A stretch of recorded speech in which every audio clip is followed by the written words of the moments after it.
أحفظ قرآني عسى يحفظني قرآني وأرتقي في همتي ويرتقي بياني يا رب يا رحمن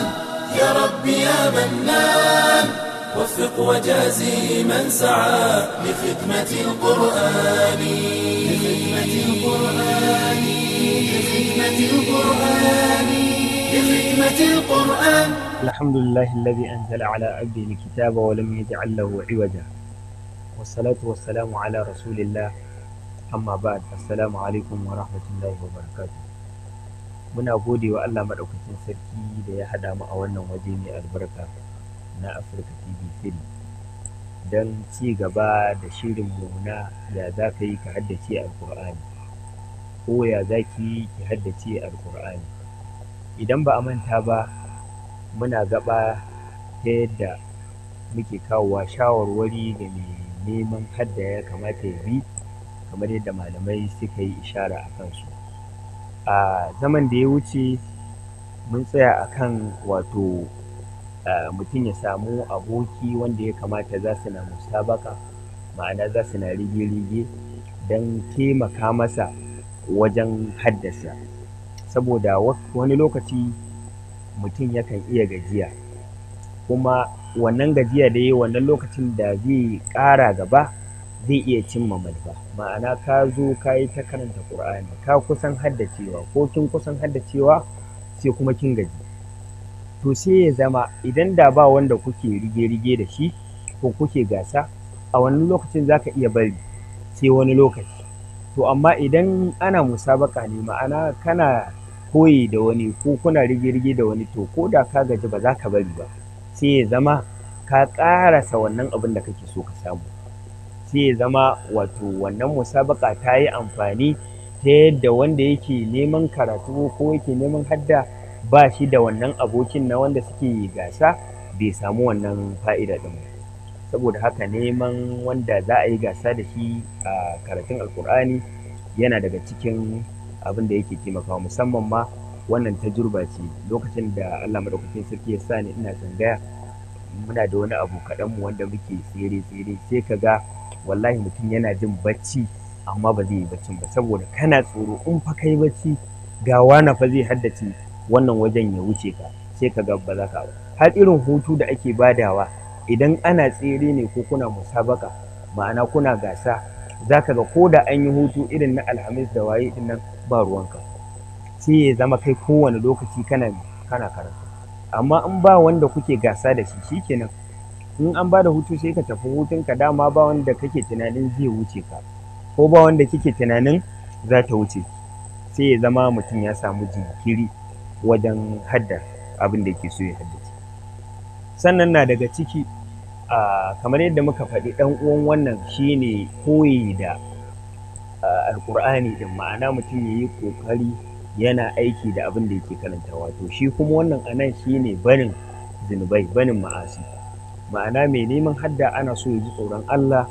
ya kiyaye a same shi yana bin Allah madaukakin sarki sau da kafa, ma'ana da abubuwa na lada yana ƙoƙarin yi. Sannan da abin da ba kyau, ƙarya, zancen mutane, sata, gulma, komai dai wanda yake haramun ne mai neman hadda ana so ya guje masa, saboda alhaki yana da tasiri mai girma ga mai neman hadda. Kowane ilimi ne kuwa wannan, balle karatun alkur'ani. Wannan zai karfafa mana haka kisan nan da ake ba da labari kan cewa Imam Shafi'i ya kai ainihin wato ƙara wajen wake shine malaminsa, ya kai ƙara wajen nauyin hadda ko kuma munin hadda da yake a wannan lokacin. Ya ce fa arshadani ila tarkil ma'asi,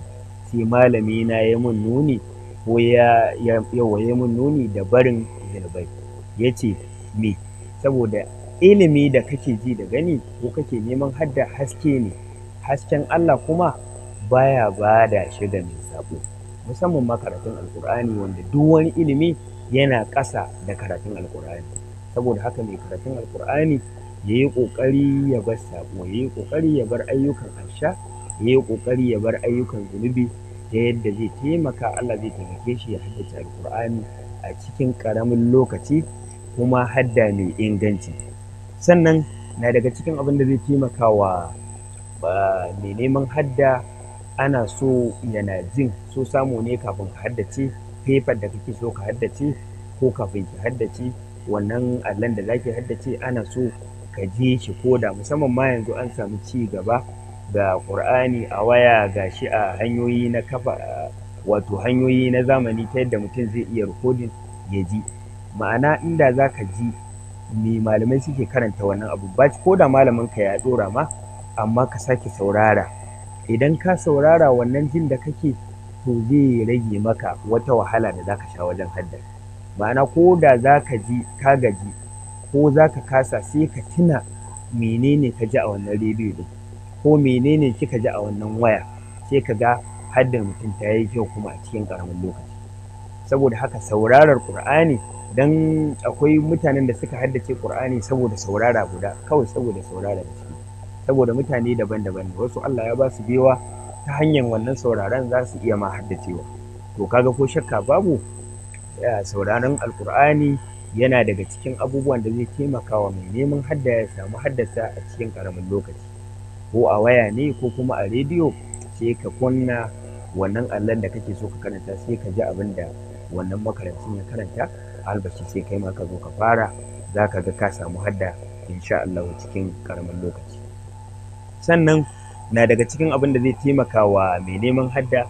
ana so lokacin da ka zo za ka yi haddar Alƙur'ani ka rage tunani da damuwar da take zuciyarka. Saboda haka ake so a kyautata wa masu karatun Alƙur'ani, kamar yadda aka ci gaba a wasu wajaje, ta yadda akan ware musu waje wanda yake mai nutsuwa, sannan kuma akan yi ƙoƙari a taimaka musu wajen rage musu wato damuwarsu ta hanyar abinci ko kuma abin sawa. Saboda mai neman hadda ana so ya zama lokacin da ya zo neman hadda kuma baya tunanin menene zai ci, ko kuma a'a baya tunanin wane ya ɓata min rai, ko wane ya cuce ni, ko wane ya zalunce ni, ko ina so na yi kaza. A'a, ana so lokacin da ka zo karatun Ƙur'ani ka ainihin kore kowace damuwa daga gare ka. Wannan zai taimaka maka ka haddace. Amma idan kana karatu kuma zuciyarka tana wani waje, ko kana karatu zuciyarki tana wani waje, to ko shakka babu wannan haddar ba za ta samu yadda ake buƙata ba. Dan wannan za ku ga misali, mu a tsarinmu na can, wani sa'in almajirai sukan ɗauki allonsu su tafi jeji. Ma'anar haka ɗin fa'idarsa shine suke ce masa iskali ko iskali. To ma'anar wannan abun ko fa'idarsa, idan mutum ya je jeji za ka ga abubuwan da za su zo su shagaltar da shi ba su yawa,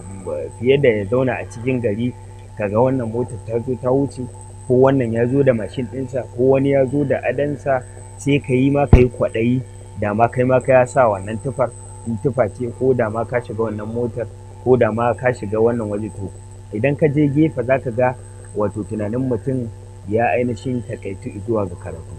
To ko kana jeji, ko kana makaranta, ko kana masallaci, a duk inda dai kake, in kana so ka yi karatun Alƙur'ani ko ka haddace, ana so ka ainihin wato kore damuwa daga zuciyarka, don ya taimaka maka wajen haddace Alƙur'ani cikin ƙaramin lokaci.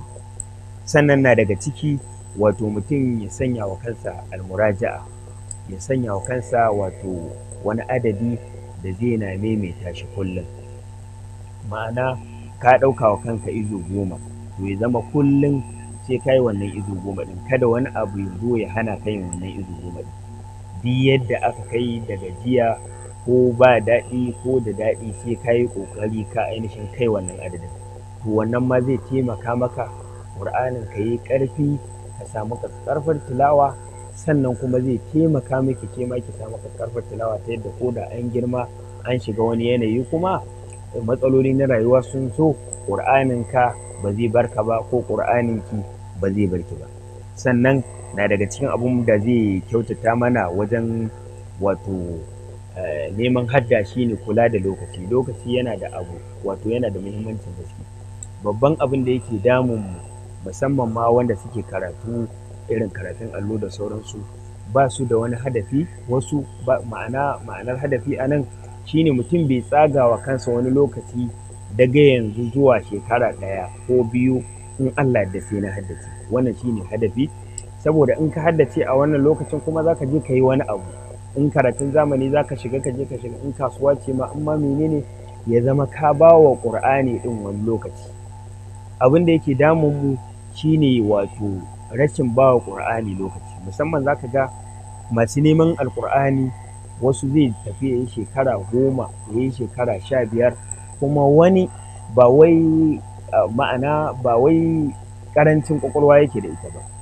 yana da kaifin ƙwaƙwalwa, yana da basira, amma rashin sa'ar da aka ce bai ba wa karatun nasa lokaci ba, sai ya zama ba ruwansa, kawai dai yau a yi kuma gobe ko ba a yi ba wani matsala. Sai ka ga almajiri a ainihin tsangaya ya yi shekara 5, 10, 15, kuma ƙarshen ta ma wani ma ba zai ma haddace ba, kuma zai ɗebi kayansa ya koma, wanda wannan yana da hatsarin gaske. Irinsu ko kuma irin wannan yanayi ne in mutum ya waye gari ya ɓata wannan lokacin kuma bai samu haddar ba, to in ya dawo za ka ga yana cikin damuwa, saboda an fauce masa. Shi bai shiga dai ya yi wani karatun ba, shi bai je ya yi aikin hannu ba, bai je ya samu karatun zamani ba, bai je ya yi sana'a ba, kuma ƙur'anin da ya je nema bai samu ba, kuma ba wai ba zai iya ba ne. Akwai kan wanda Allah yake jarabta da nauyin hadda ko kuɓucewarta, to wannan kaɗan ne, amma yawancin wanda suke ɗibi lokaci suna hadda, wasu abin da yake janyo musu haka rashin bawo ƙur'ani ɗin lokaci. Musamman misali mutum ya ce to ni yanzu zan tafi gari kaza karatu, ko kuma zan tafi makaranta karatu alƙur'ani, a shekara 2 zan haddace, ko shekara 3 ko 4, to wannan lokacin da ka faɗa zai taimaka maka duk lokacin da aka samu ragewar watanni ko shekara, za ka ce yanzu fa saura shekara kaza in gama, ma'ana shekarar da na ɗiba wa kaina saura kaza ta ƙare, to a yanzu a ina nake, yanzu ina baƙara, to sai ka dage, ko yanzu ina rabin ƙur'ani, ko yanzu na kusa haɗawa, ko ga lokaci yayi ban haɗa ba, to na ƙara wa kaina lokaci kaza. To ko shakka babu sanyawa karatu lokaci yana daga cikin wanda yake taimakawa mai neman hadda ya samu hadda, amma barin abun a buɗe ta yadda in na haddace yayi, in ma ban haddace ba yayi, komin daɗewar lokaci, wannan gaskiya asarar lokaci ne, kuma yana janyo mutum ya ainihin ɓata lokaci mai yawan gaske, kuma ƙarshen ta ma wasu ba su fiye mai da hankali su samu wannan hadda ɗin ba. Muna da misalai da yawa. Misali wanda yake karatun alƙur'ani ya zama bai samu na kansa lokaci ba, sai kuma a ci rashin sa'a ya yi wajen shekaru 10, kuma sai wani matsala ta rayuwa ta zo, ko aure misali a ce zai aure, ko kuma mahaifinsa ya mutu, ko kuma wani abu dai, sai ka ga ya baro makarantar saboda matsala ta rayuwa ko yanayi na rayuwa ya canza, shikenan kaga ya yi hasara. Ma'ana hasarar da ya ɓata lokacin da ya kamata a ce ya haddace alƙur'anin, amma bai haddace ba, amma da ya ɗiba wa kansa lokaci tun a karon farko kafin mahaifinsa ya mutu, ko kafin a samu canjin yanayi ko waye, to a wannan lokacin da ya yi ƙoƙari ya samu haddarsa. To yana daga cikin abin da malamai suka faɗa, wato kula da ainihin lokaci.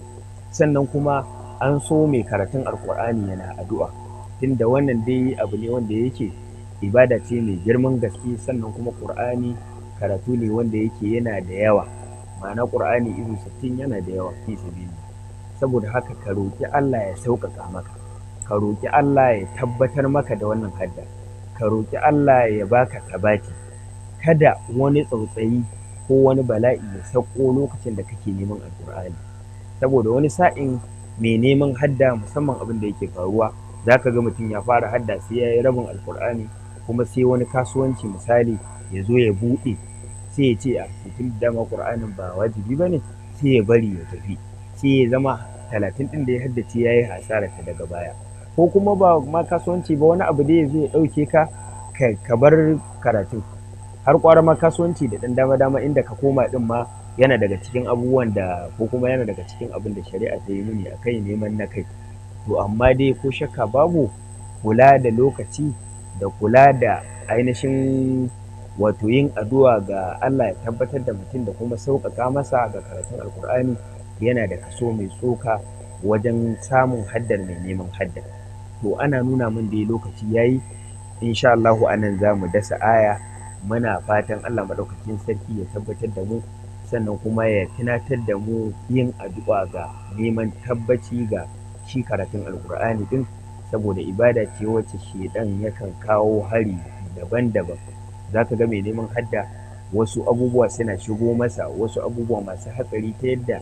shi shedan so yake ya bar wannan haddan saboda ya san daraja da falala da ya zai samu nan gaba in ya haddace. Sai ka ga mutum ya samu matsala ya bar haddar, dan abin da ya haddace ma ya manta, ya kuma bar karatun. Muna roƙon Allah ya kiyaye mu, ya kuma tabbatar da mu, ya kuma ƙara mana kwazo, ya kuma sanya mana alkhairi, ya kyautata mana niyya. Wassalamu alaikum wa rahmatullahi wa barakatuh. أحفظ قرآني عسى يحفظني قرآني وأرتقي في همتي ويرتقي بياني. يا رب يا رحماني يا رب يا مناني وفق وجازي من سعى لخدمة القرآن. يا رب يا رحمن يا رب يا منان